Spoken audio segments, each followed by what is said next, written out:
Good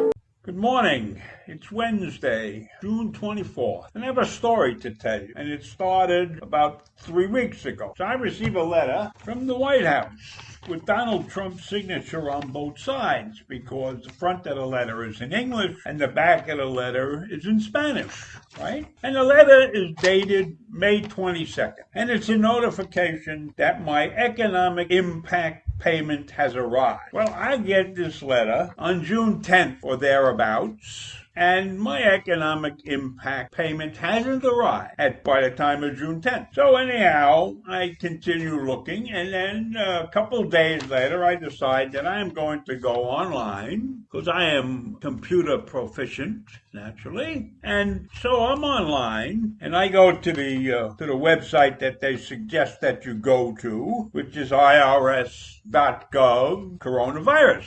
And I put my information in, which is my social security number and a couple of things, and it recognizes. And it says, yes, we have sent you $912.25. I say, great. And then I go to the customer service section and I write a little note in there that says, I haven't received it yet.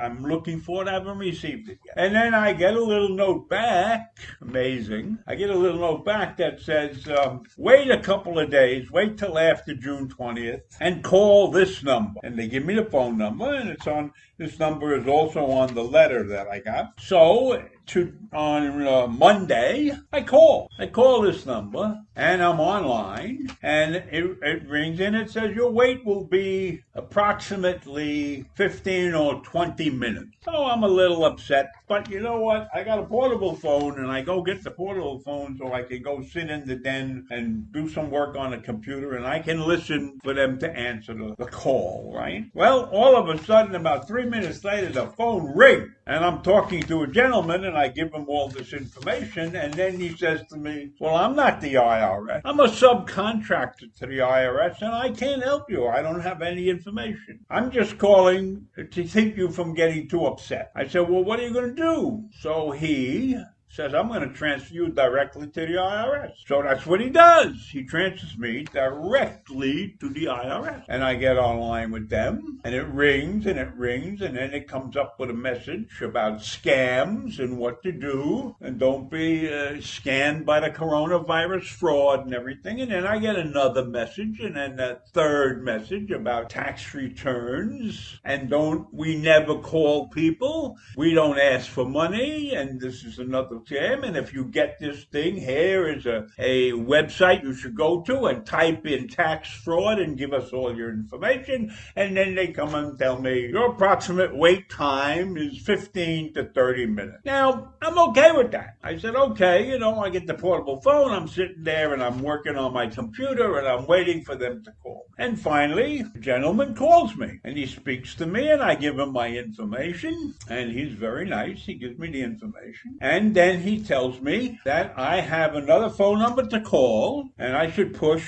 when they say, where am I going or something on the phone, I should push button 2, option 2. So I do that. I get on the phone number, I call, I push option 2. Option 2 goes bada bing, bada bing, bada bing, goodbye. So I call again, and I go through the same rigmarole. You want to speak English? You want to do this? You want to do that? Push option 2. I push option 2, and it says, thank you for calling. But in the other messages, I heard that if I pressed a different button, I could get to customer service. So I call a third time, and I get through to customer service, and I get a very nice young lady on the phone, and I explained to her the situation about the letter and the debit card and everything that I'm supposed to be getting, because I found that out from the IRS. And she said, oh, that's fine. That's fine. Give me to verify some security things. Okay. And then she comes back and says, now you got to answer these 5 questions for me. One of the questions is, does your daughter live in one of the following cities? And one of the cities is Atlanta. So I say she lives in Atlanta. That's fine. And then they ask another question, and I say none of the above. And another question, I say none of the above. And then they give me a list of automobiles that I supposedly own. And I said, I own that one, 1998 SLK, right? Oh, very good. And then she asked another question. And then she says, you pass.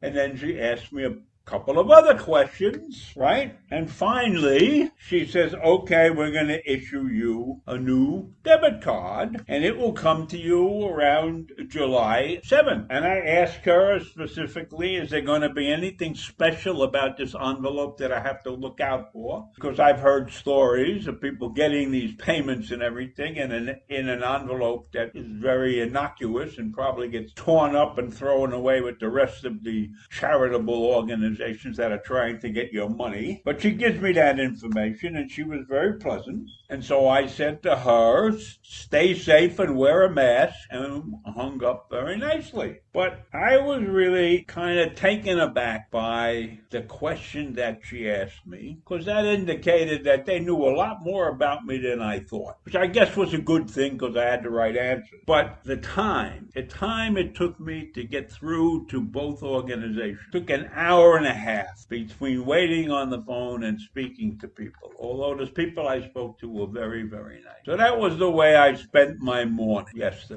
Now, as I reflect on this whole episode, which is tied into the economic relief packages, and I have complained about the way they ran that system several times in some of my rants, when I sit back and reflect on it, and because the people I dealt with yesterday were so nice, I recognize the fact that this project was put in the hands of probably many people who had never managed a mass communication project of this size before, and so they made some critical errors.